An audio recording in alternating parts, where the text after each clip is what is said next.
When 6-year-old Sophia and Olivia lost everything in a devastating house fire, they thought their nightmare was over. But their aunt's greed would push them to the breaking point on the coldest November night in Riverside, Connecticut. Just when all hope seemed lost, their quiet neighbor was about to make a choice that would change 3 lives forever. This is the story of how a single moment of courage can rebuild an entire world. Before we continue, please tell us, where in the world are you tuning in from? We love seeing how far our stories travel. The crash of the suitcase hitting the frozen ground echoed through Maxwell Street like a gunshot. "You cursed children!"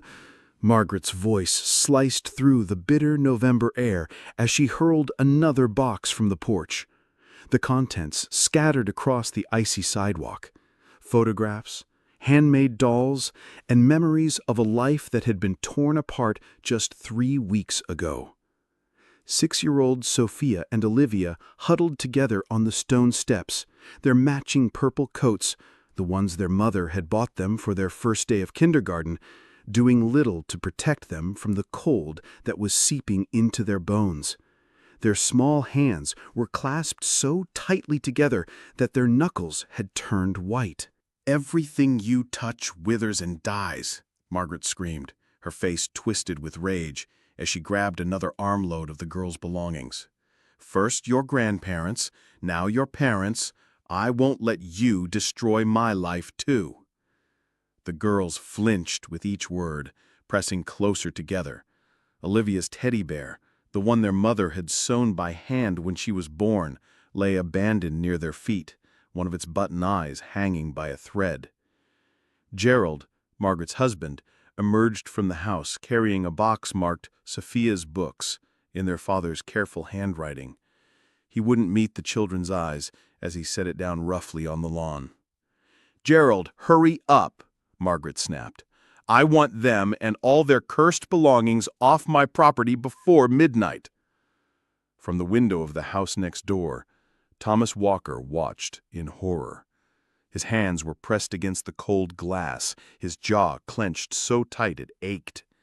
For the past hour, he'd been witnessing what could only be described as child abuse, and with each passing minute, his anger was building like pressure in a boiler.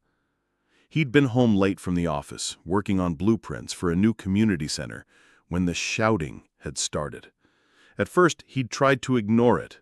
The Brennan house had been nothing but chaos since Margaret and Gerald moved in after the funeral.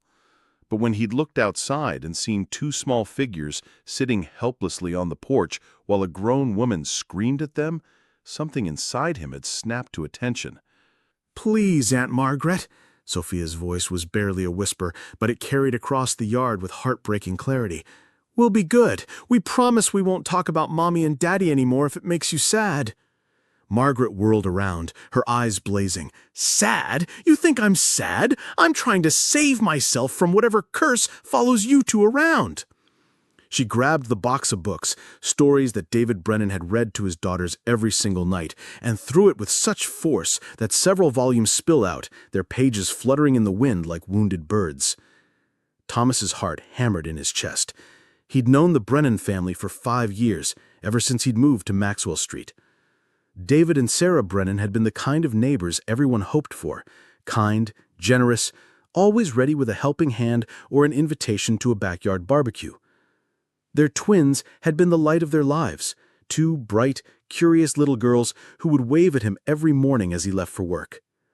The house fire had been devastating, a tragedy that still haunted the entire neighborhood. Faulty wiring in the old Victorian's attic had sparked a blaze that consumed everything in its path. David and Sarah had died trying to rescue family photos from their bedroom. They'd gotten the girls out safely, but went back in for memories that couldn't be replaced. The investigation had been thorough. It was an accident, pure and simple. Old house, old wiring, a heater that had been running too long on a cold October night. It could have happened to anyone. But Margaret Brennan Hayes had convinced herself otherwise. Thomas had met her exactly once, at the funeral. She was David's older sister, a woman who'd made it clear over the years that she disapproved of her brother's simple life. David had been a successful entrepreneur. He and Sarah building an organic food company from the ground up, but Margaret had always acted like their suburban family life was beneath her cosmopolitan lifestyle in Manhattan. She'd inherited not just the girls but their substantial trust fund, money that David and Sarah had carefully saved and invested for their daughters' futures. The house itself was worth nearly $1 million, sitting on prime real estate in one of Connecticut's most desirable neighborhoods. Thomas had suspected something was wrong almost immediately after the funeral. The girls, who had always been chatty and bright, became silent and withdrawn. He'd seen them sitting alone in the backyard for hours, no longer playing on the swing set their father had built. Their laughter, once a regular soundtrack to summer evenings, had completely disappeared. He'd started paying closer attention. Through his home office window, he could see into their backyard and part of the kitchen. What he saw had made his blood run cold. Margaret barely fed the children. They had grown noticeably thinner in just 3 weeks, their clothes hanging loose on their small frames. He'd watched Gerald give them bowls of cereal for dinner, while Margaret ate takeout from expensive restaurants. He'd seen the girls doing chores that were far too advanced for 6-year-olds, washing dishes while standing on chairs, trying to fold laundry that was bigger than they were. But the emotional abuse was even worse than the neglect. Margaret had forbidden them from talking about their parents. Any mention of mommy or daddy resulted in screaming fits about moving on and not living in the past. She'd packed away every family photo, every memento, anything that reminded the girls of the life they'd lost. Thomas had called Child Protective Services twice. Both times he'd been told that investigations took time, that they needed concrete evidence of abuse, that the girls appeared to be housed and fed. Both times he'd hung up feeling helpless and frustrated. He'd considered approaching the situation directly, but what could he say? He was a single man with no children of his own, no legal standing, no relationship to the family, beyond being a good neighbor. Margaret would simply deny everything and probably restrict the girls' access to the outside world even further. But tonight was different. Tonight, she was actually throwing them out. "I called the state," Margaret was saying to Gerald as she grabbed another box. "They'll pick them up in the morning and put them in foster care where they belong. I'm done pretending to be the grieving aunt." "Margaret," Gerald said quietly, "they're just children. It's freezing out here. They can sleep in the garage. I'm not having them in my house for one more night. Every time I look at them, I see death following close behind." That's when she spotted Olivia's teddy bear. The handmade bear had been a labor of love, something Sarah Brennan had worked on for months before Olivia was born. It was made from soft brown corduroy, with button eyes and a red ribbon around its neck that had faded over the years. It was the one thing Olivia had managed to grab when they'd fled the burning house, and she hadn't let it out of her sight since. "And this piece of junk," Margaret said, snatching up the bear, "this is going straight in the trash where it belongs." "No," Olivia cried out, the first word she'd spoken all evening. "Please, that's Buttons. Mommy made him for me." "Your mother is dead," Margaret screamed, "and her worthless crafts died with her." She hurled the teddy bear across the yard, and it landed with a splash in a muddy puddle near the street. That was the moment Thomas Walker's restraint finally snapped. He grabbed his jacket and strode across the frost-covered grass that separated their properties, his architect's mind automatically calculating distances and angles, while his heart pounded with righteous fury. 34 steps from his front door to theirs, approximately 45 seconds to cross the yard, 45 seconds to figure out exactly what he was going to say to a woman who had just emotionally brutalized 2 grieving 6-year-olds. "That's enough, Margaret." His voice cut through the night air like a blade, steady and controlled despite the rage burning in his chest. Margaret spun around, her face flushed with anger and surprise. "This is none of your business, Walker," she hissed, positioning herself between him and the children as if she were protecting them instead of tormenting them. Thomas ignored her, dropping to one knee in front of the twins. Up close, he could see how thin they'd become, how their eyes had lost the spark he remembered. Sophia's hair, once always neatly braided by her mother's loving hands, hung in tangles. Olivia's face was streaked with tears and mud. "Hey there, girls," he said softly, his voice gentle in a way that made Margaret's screaming seem even more monstrous by comparison. "Remember me? I'm Mr. Thomas from next door." They nodded silently, their eyes wide with a mixture of hope and fear. "I know this is scary," he continued, reaching into his jacket pocket, "but I want you to know that everything is going to be okay." He pulled out his phone, and Margaret's eyes narrowed dangerously. "What do you think you're doing?" "Something I should have done weeks ago," Thomas replied, standing slowly. His 6-foot frame towered over Margaret's compact build, and for the first time since he'd known her, she actually took a step backward. "I've been recording this entire conversation, Margaret. Every word you've said to these children, every item you've thrown, every moment of abuse. It's all right here, with timestamps and GPS coordinates." Margaret's face went white, then red, then white again. "You can't. That's not legal." "Actually, it is. Connecticut is a one-party consent state, which means I only need my own permission to record what I can see and hear from my own property. And what I've recorded tonight is child abandonment and abuse." He held up the phone, the video clearly showing Margaret's violent tantrum and the children's terrified reactions. "Would you like me to call the police now, or would you prefer to explain to Child Protective Services why you threw 6-year-old orphans out of their own house while calling them cursed?" Gerald tugged at Margaret's arm, his face pale with panic. "Margaret, we need to think about this. The lawyers, the investigation." But Margaret was beyond reason. Her greed and paranoia had consumed whatever maternal instincts she might have once possessed. "They don't belong here," she screamed. "This house, this money, it should all be mine. David was my brother, not theirs. I raised him when our parents died. I sacrificed my own life for him. And this is how he repays me? By leaving everything to 2 brats who'll probably burn this place down too?" The confession hung in the air like smoke, and Thomas felt a grim satisfaction as his phone continued to record every word. "So this isn't about the girls being cursed," he said quietly. "This is about money." Margaret's mouth opened and closed like a fish out of water, realizing too late that she'd revealed her true motivations. Thomas turned back to the twins, who were watching the exchange with the wide-eyed comprehension that children develop when their world falls apart. They might not understand all the words, but they understood that their aunt had never wanted them at all. "Sophia, Olivia," he said gently, "would you like to come to my house for a while? I have hot chocolate, and it's warm," and there were no more angry voices. The girls looked at each other, having one of those silent twin conversations that had always amazed their parents. Finally, Sophia nodded. "Can we get buttons first?" Olivia whispered, looking toward the puddle where her teddy bear lay abandoned. Thomas felt his heart break a little more as he walked over and carefully retrieved the soggy toy. The bear was muddy and waterlogged, but he could see how precious it was to her. "Of course we can," he said, gently wringing out as much water as possible. "We'll get him all cleaned up and good as new."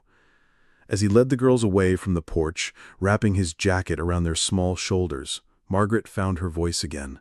"You can't just take them! I'm their legal guardian! I'll call the police myself!" Thomas paused at the edge of his property, turning back to face her one final time. "Please do," he said calmly. "I have a feeling they'll be very interested in this video. And Margaret, you might want to start looking for a good lawyer. Something tells me you're going to need one." The walk to his front door felt like the longest 34 steps of his life. Behind them, he could hear Margaret and Gerald arguing in harsh whispers, their voices carrying across the frozen yard like the sound of breaking glass. But ahead of them, warm light spilled from his windows, promising safety and comfort, and all the things these children had been denied for far too long. As they reached his porch, Sophia's tiny hand slipped into his, her fingers ice cold but trusting. "Mr. Thomas?" Are we really cursed? He stopped walking, dropping down to their level once again. In the porch light, he could see their faces clearly. Exhausted, traumatized, but still holding on to hope with the resilience that only children possess. "No, sweetheart," he said firmly, "you are not cursed. You are loved and precious and worthy of every good thing this world has to offer. Sometimes, when people are hurting or scared or greedy, they say terrible things that aren't true. But that doesn't make the terrible things real." "But Mommy and Daddy died," Olivia said, clutching her wet teddy bear. "And Grandma and Grandpa died too. Maybe we do make bad things happen." Thomas felt tears prick his eyes as he thought about how to explain the inexplicable randomness of tragedy to children who had already lost so much. "Your parents loved you more than all the stars in the sky," he said, echoing words he'd heard David Brennan say 100 times during backyard conversations. "They told me so every time we talked. They were so proud of how smart and kind and brave you were. And you know what? I think they'd be proud of how brave you were tonight, too." He opened his front door and warm air rushed out to greet them, carrying the scent of the cinnamon candles he'd been burning while working on his blueprints. "Now, how about that hot chocolate? And maybe some cookies? I think I have some of those chocolate chip ones you used to like when your mom would bring them over." As they stepped inside, Thomas felt the weight of what he'd just done settling on his shoulders. He'd essentially kidnapped 2 children from their legal guardian based on nothing more than his own moral outrage and a cell phone video. Margaret could call the police, could have him arrested, could make his life very complicated very quickly. But as he watched Sophia and Olivia look around his living room with wonder, as if they'd forgotten what a peaceful home felt like, he knew he'd made the right choice. Sometimes doing the right thing meant risking everything, and these children were worth that risk. Have you ever had to make a choice like this? A moment where doing what's right meant putting everything on the line? Sometimes the most important decisions we make happen in an instant, when we stop thinking and start feeling what's truly in our hearts. While the twins sat at his kitchen table, warming their hands around mugs of steaming hot chocolate, Thomas made the most important calls of his life. The first call was to his brother Marcus, a family law attorney who specialized in child custody cases. Marcus lived 3 states away, but he answered on the second ring despite the late hour. "Tommy? Everything okay? You never call this late unless someone's dead." "Marcus, I need your help. I think I just kidnapped 2 kids. There was a long pause. Please tell me you're joking. I wish I was." Thomas explained the situation as quickly and clearly as he could, while keeping his voice low so the girls wouldn't overhear. Marcus listened without interruption, his legal mind processing the information. "Okay," Marcus said when Thomas finished. "First of all, you didn't kidnap anyone. You provided shelter to children who were being abused and abandoned. Second, that video is going to be crucial evidence. Third, we need to move fast before Margaret can spin this in her favor. What do I do? I'm going to make some calls. Connecticut has emergency custody provisions for situations exactly like this. With that video and witness testimony from neighbors, we can get you temporary guardianship while the state investigates. But Tommy..." "Yeah? Are you sure about this? Taking on 2 traumatized kids as a single man with no experience, this isn't going to be easy. Their whole world has been turned upside down, and they're going to need years of therapy, patience, love. Your entire life is about to change." Thomas looked across his kitchen at the twins. Sophia was helping Olivia hold her mug, making sure she didn't spill. Despite everything they'd been through, they were taking care of each other. Their resilience was heartbreaking and inspiring in equal measure. "I'm sure," he said quietly, "these kids have been through hell. They deserve someone who's going to fight for them." The second call was to his sister Emma, who worked for Child Protective Services in the neighboring county. She couldn't directly intervene in his case, but she could give him guidance on navigating the system and could recommend colleagues who specialized in emergency removals.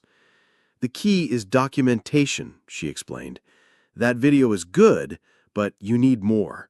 neighbors who witnessed the abuse, medical records showing the girls' weight loss, any evidence of financial impropriety with their inheritance. The state doesn't like to remove children from family members unless there's overwhelming evidence. What about the fact that she threw them out, literally put them on the street in freezing weather? That's abandonment, and it's serious. Combined with the emotional abuse on your video, you've got a strong case.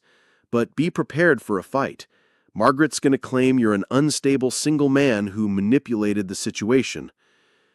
The third call was the hardest. To the police, to report what he'd witnessed, and to establish an official record before Margaret could call in her own version of events. Officer Janet Rodriguez arrived within 20 minutes, a veteran child protection officer who had seen too many cases like this one. She reviewed the video on Thomas's phone with a grim expression, then interviewed the girls gently while Thomas waited in the next room. "They're showing classic signs of emotional abuse and neglect," she told him afterward. "Hypervigilance, fear responses, significant weight loss. That video combined with their testimony is going to be enough to start an emergency investigation." "What happens now?" "I'm filing an official report tonight. Child Services will be here first thing in the morning to interview everyone involved. You did the right thing, Mr. Walker. I've seen too many cases where neighbors suspected abuse but didn't act. These children are lucky you were paying attention." By dawn, Thomas had consumed an entire pot of coffee and worn a groove in his hardwood floor from pacing. The girls had finally fallen asleep around 2 a.m., curled up together in his guest room. He'd given them his softest blankets and had checked on them every hour, still hardly believing they were safe in his house. Margaret and Gerald's house had been quiet since around midnight, but he could see lights on in every room. He imagined they were having heated discussions with lawyers, trying to figure out how to spin the situation in their favor. At 8 a.m. sharp, there was a knock on his door. Sarah Chen from Child Protective Services was a small woman with kind eyes and 20 years of experience investigating family situations. She interviewed Thomas first, reviewing his video evidence and asking detailed questions about what he'd observed over the past 3 weeks. "The weight loss alone is concerning," she said, making notes in her file. "Combined with the emotional abuse documented in your video and the abandonment incident, we have grounds for emergency removal." The interview with the girls was heartbreaking to witness. Sarah asked gentle questions about their daily routines, about how their aunt and uncle treated them, about whether they felt safe in the house. The twins answered honestly, their small voices describing weeks of fear, hunger, and emotional torment. But the most damning evidence came when Sarah asked to speak with Margaret. The confrontation happened on Margaret's front porch, with half the neighborhood watching from their windows. Margaret was dressed immaculately, her hair and makeup perfect, playing the role of the grieving aunt who had been trying her best with 2 difficult children. She said, "They're traumatized from losing their parents. I've been trying to help them adjust, but they're resistant to any kind of structure or discipline. Mr. Walker has been interfering for weeks, filling their heads with lies." Sarah's expression remained neutral. "Can you explain why you put them outside last night?" "I didn't put them outside. They ran out there during a tantrum when I told them they needed to start sleeping in separate rooms. I was trying to teach them independence." "And the suitcases and boxes scattered across your lawn." Margaret's composure slipped slightly. "I was reorganizing their belongings. Some things needed to go to charity." Sarah pulled out her tablet and showed Margaret a still frame from Thomas's video, a clear image of her hurling a teddy bear into a puddle while screaming at the children. "This is you throwing their belongings onto the lawn while calling them cursed. Would you like to explain this behavior?" Margaret's face went through several color changes as she realized her story was falling apart. "He was recording me without permission. That's illegal." "Actually, it's not. And what's illegal is child abandonment and emotional abuse." The emergency custody hearing was scheduled for the following Tuesday. Thomas had never been inside a courtroom before, and the formal atmosphere made him nervous. But Marcus had flown in to represent him, and Emma had provided a detailed report on the girl's condition and his suitability as a temporary guardian. Margaret and Gerald sat across the aisle with their expensive lawyer, a sharp-faced man who specialized in defending white-collar criminals. They'd cleaned up well for court, looking like the picture of suburban respectability. But when the judge reviewed Thomas's video evidence, the facade crumbled quickly. "This is deeply disturbing," Judge Patricia Hoffman said after watching Margaret's tantrum. "Miss Hayes, how do you explain your behavior toward these children?" Margaret's lawyer tried to spin it as grief-induced distress, claiming his client had been overwhelmed by suddenly becoming a guardian to traumatized children. He painted Thomas as an unstable single man with an unhealthy obsession with his neighbors. But the neighbor's testimony destroyed that narrative completely.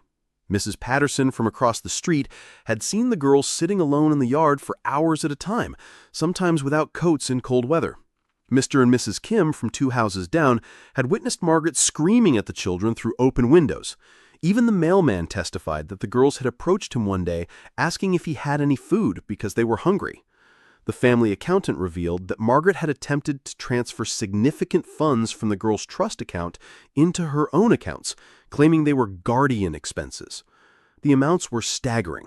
Luxury vacations, designer clothes, expensive dinners, all charged against the children's inheritance. But the most powerful moment came when Thomas took the stand.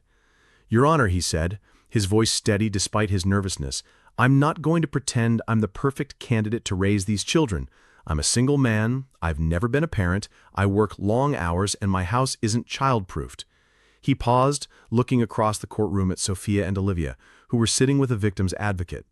"But I've spent 5 years watching these girls grow up. I've seen how loved they were, how bright and curious and full of joy they were when their parents were alive. In 3 weeks, under their aunt's care, I watched that light start to go out. I watched them become afraid, hungry, isolated from everything that made them feel safe." His voice grew stronger as he continued. "I may not have experience raising children, but I promise you this.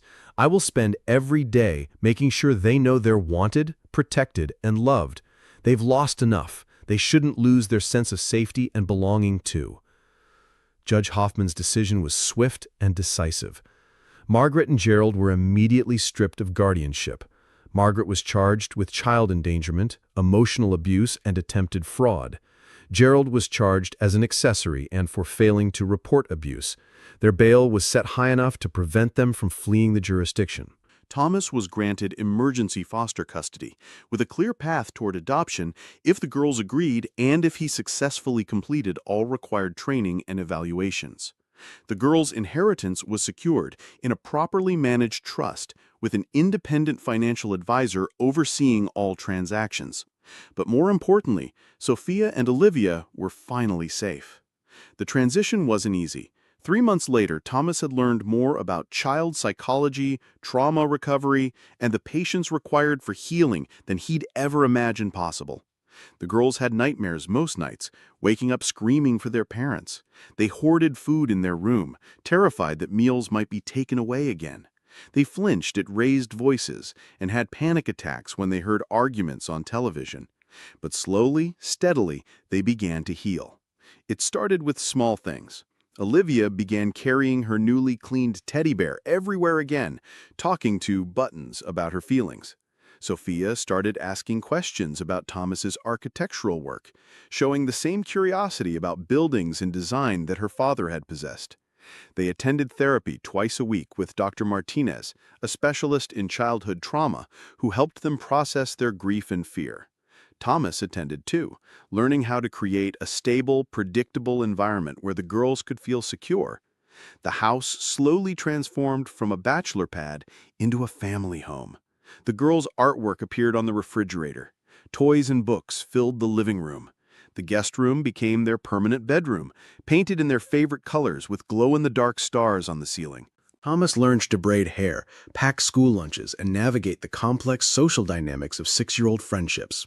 He attended every school event, every doctor's appointment, every therapy session. His work colleagues initially worried that his new responsibilities would affect his performance, but he'd never been more motivated or focused. One evening in early spring, he was pushing both girls on the swing set that their father had built in the backyard. Their laughter filled the air, genuine, carefree laughter that he hadn't heard since before the fire. "Higher, Daddy Thomas," Olivia called out, using the name they'd started calling him spontaneously a few weeks earlier. The word still caught him off guard every time he heard it. Not Mr. Thomas anymore, but Daddy Thomas, a title he never expected to earn, but one that felt more meaningful than any professional achievement he'd ever accomplished. The adoption papers were sitting on his kitchen counter, signed and ready to file. The investigation into Margaret and Gerald was ongoing, but the outcome was no longer in doubt. The girls would never have to go back to that house of fear and neglect.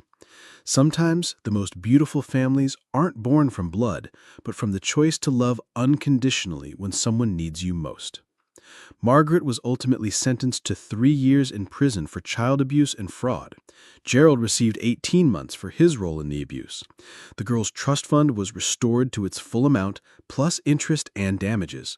More importantly, the money was now managed by a reputable firm with strict oversight to ensure it would be there for their education and future. But the real victory wasn't in the courtroom or the bank accounts. It was in moments like this, watching 2 little girls who had lost everything discover that they could still experience joy, still trust adults, still believe in happily ever after. As summer approached, Thomas began planning a proper celebration.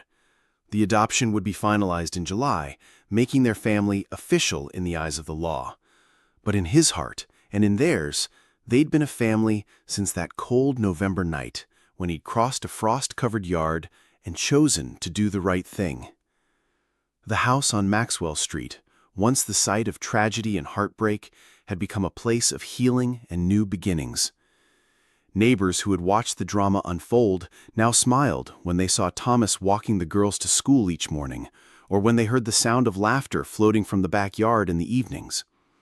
Mrs. Patterson had mentioned that it was like watching a miracle happen in real time, seeing 2 broken little girls transform back into the bright, confident children their parents had raised, and seeing a quiet, solitary man discover that his greatest achievement wouldn't be found in any building he designed, but in the home he'd helped heal.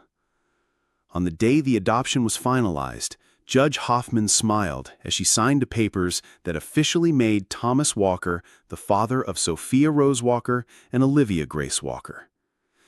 Mr. Walker, in 23 years on the bench, I've seen a lot of families formed in this courtroom, but I've rarely seen a case where it was more clear that children and their adoptive parent were meant to be together. These girls are lucky to have you.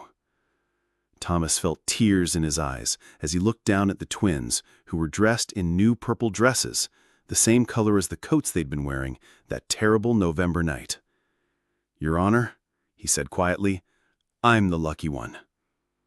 That evening, they celebrated with ice cream cake and sparklers in the backyard. The girls had insisted on inviting some of the neighbors who had testified on their behalf, and Mrs. Patterson had brought homemade cookies shaped like houses. As the sun set and the fireflies began to dance in the gathering dusk, Thomas found himself thinking about David and Sarah Brennan. He hoped somehow that they knew their daughters were safe, loved, and thriving. That the family they'd built with such care and devotion lived on in a different form, but with the same foundation of unconditional love. "Daddy," Sophia said, tugging on his sleeve. They'd dropped the Thomas part weeks ago, and hearing her call him simply Daddy still made his heart skip a beat. "What is it, sweetheart? Will you tell us the story about the night you saved us?" It had become a bedtime ritual. The story of the night everything changed.